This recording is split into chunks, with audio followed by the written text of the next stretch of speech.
Hello, everybody. Hello. Welcome to this week's broadcast of the Principal's Office. I am so glad that you can join me. For those you don't know me, I am Jamal Maxim. I'm an igniter of champion leaders, and I help those kingdom focused leaders lead from a kingdom perspective and to implement God's solution in business as well as education while simultaneously uprooting and dismantling any ungodly practices in their area of influence. Yes, I know that's different. My mission has expanded. I know typically I talk to just educational leaders about how to bring school change, but I recognize that there is a spiritual dynamic in leadership as well as implementing change. And so now I am helping these school leaders, but I'm finding a lot of educators are getting into the coaching and consulting business. So I want to continue to support them as well and make sure and help them ensure that their solutions, their framework for bringing change is rooted in kingdom principles, because kingdom leadership is the leadership that is needed and the best way and process and type of leadership there is. Because kingdom leadership is when we lead from a higher place rather than just the intellect or rather than just the skill set or the theory of leadership, but leading from a kingdom perspective. And so tonight I'm going to talk to you about being in alignment with your leadership assignment, because a lot of times we go into leadership and we think, oh, I'm just going in to advance my career. Some of us feel an inkling or a calling to do more, to fulfill purpose. I know when I was in the classroom, I was satisfied as a school teacher, and then all of a sudden I started feeling the desire and something on the inside to do more and have a greater impact. And so that led me to going into leadership. And so, but once I became a leader, I had to recognize I wasn't in position simply to go with the flow or simply just to add additional support. I had to realize that I was in that position on assignment to do a specific thing for God, for the school, and for the students I was serving. And so we're going to talk about how do we stay in and get into alignment with our leadership assignment. Because right now, a lot of people are talking about how you have to lead from your heart, how you have to lead from your soul, which I understand what they're talking about leading from a place of passion and connectivity with other people. But a lot of times in those same circles, when they're talking about leading from your heart, they're talking about following your intuition or engaging in meditation or other practices to lead from a higher version of yourself or using human design.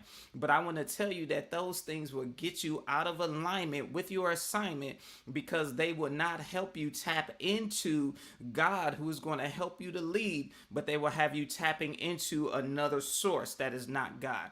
And so today we're going to talk about how do we align ourselves with our assignment. Because right now, specifically in education, some people are saying that education doesn't have a future, that public education is dead. They're saying that teachers are not appreciated, and they're telling folks to leave the profession. They're saying homeschool your kids. And so I understand the concern, but I want to tell you that God is not going to allow a system of educating students to die out. I believe that he will allow his people to build a system that is conducive to the original intent that God has for it and not man. But it's going to take people on assignment who are willing to step into leadership and be that influencer of change that he is calling them to be, and have the courage to implement it while dealing with the spiritual dynamic.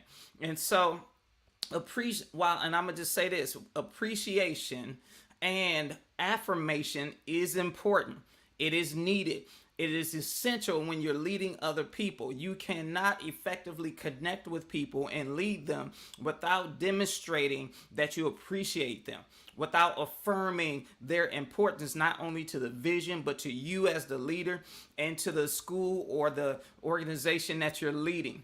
You have to do it because the vision takes people, and you cannot fulfill a vision by yourself. And so it's important to affirm and appreciate. That's a key strategy and a key ingredient when you're connecting and building relationship. However, I would like to tell you that if you are focusing on affirmation and appreciation, it is a distraction.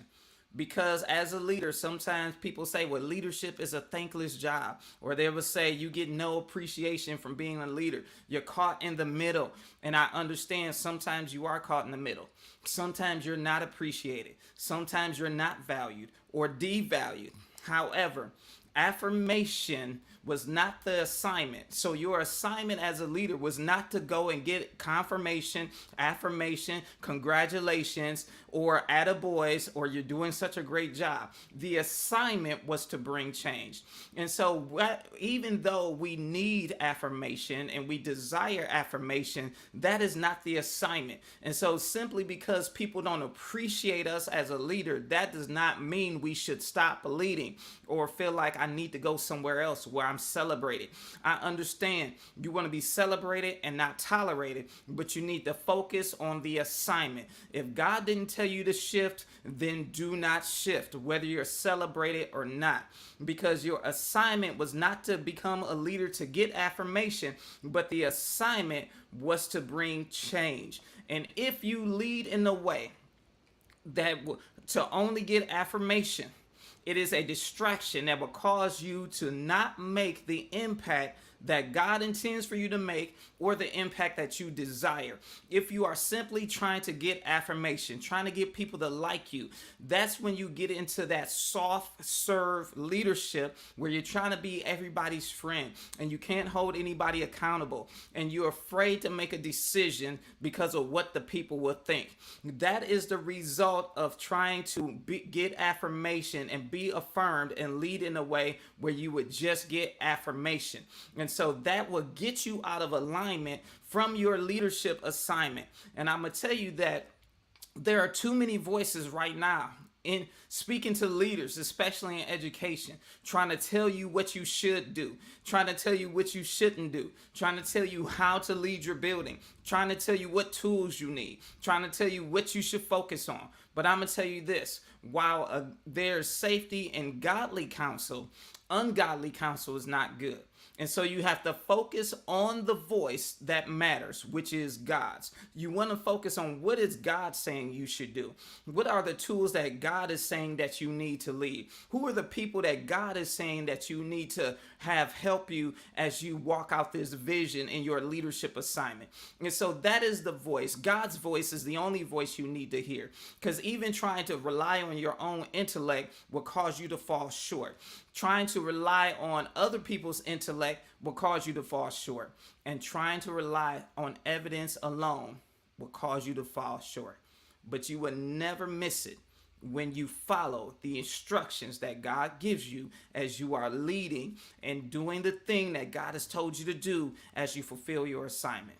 So you have to ignore those voices so you can stay in alignment with the reason that God put you in leadership and why he is using you to bring change in the district or in the school or in the business that he has you in.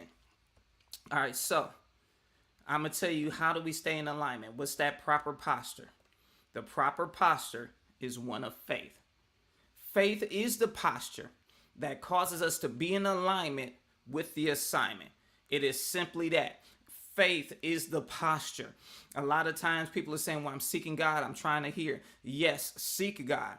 Get sensitive to hear, but you have to hear with ears of faith, and you have to walk out what he is instructing you to do and recognize the moment you ask, he hears you, and you have to move on what he says.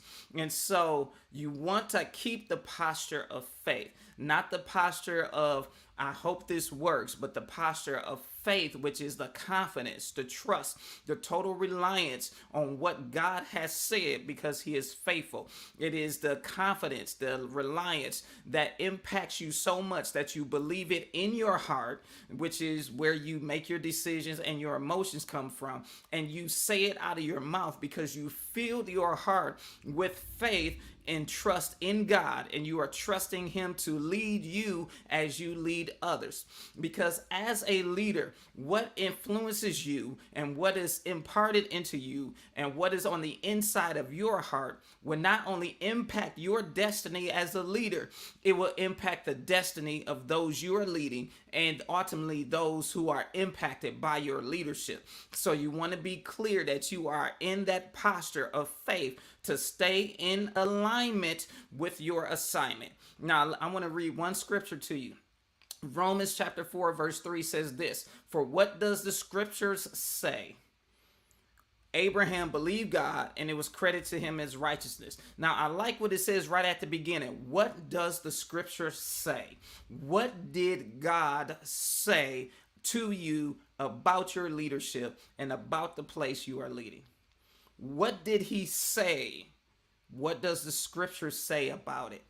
And then it says, Abraham believed God, and it was credited to him as righteousness. Now, we know that word righteousness means right standing with God, but it also refers to being in right alignment. So believing God is what will cause you to be in alignment. Jesus said in another place, believe in God, but also believe in me. And then in another place in Mark, he says, have faith in God. So we must believe God, believe in God, and believe in what he has said. And that expression of faith, that posture, will keep us in alignment with the assignment. And we won't feel like the assignment has changed because people have quit, or we won't feel like the assignment has changed simply because things are hard, or we won't feel like the assignment has changed because we're looking at a mess instead of the mission. But remember, you have to find the mission within your mess. And so that faith is the posture that causes us to stay in alignment with our assignment. So I'm going to ask you, what are your takeaways from today? How will you apply what you've heard? What will you do to keep yourself in a posture of faith? Because many educators are going on spring break. Many educational leaders are not. They're still working and planning for the next school year. What will you do to stay in the posture of faith? Many consultants and coaches are trying to present their solutions right now. What will you do to stay in a posture of faith so that you can continue to walk out your assignment and not yield yourself to these other methods? What will you do? And so I want to invite you to connect with me if you need help and would like support identifying your leadership assignment, because maybe you're thinking, well, Jamal, I don't even know what my leadership assignment is. I'm just here serving.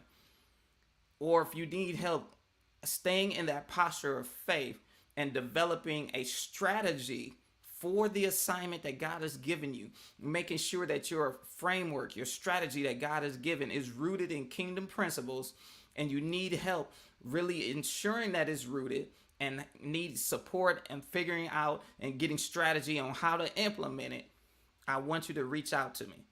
You can go to this link that is on the screen and connect with me so that you can get on my calendar and we can speak about your situation and get you where you need to be as you walk out your assignment. Go to jamalmaxon.org/strategy session. Get your complimentary 15-minute initial session with me so we can help you walk out your assignment and you can fulfill the plan and purposes of God and the reason why you became a leader in the first place. All right, that's it. Thank you for joining me. Also, I want to invite you, after you talk to me, I want to invite you, there's still opportunity to join the Leadership Accelerator. This is the 5-week program, actually 5-session program, because we do them bi-weekly, that will accelerate your leadership and you will get ignited to lead from a kingdom perspective. So you want to go to Go to jamalmaxim.org/strategy session. Again, get that session with me and ask about the Leadership Accelerator. All right, that's it. For those of you who are on Clubhouse, the live audio app, I will see you this evening as we continue to talk about being in alignment with your assignment. And you can interact and ask questions real time.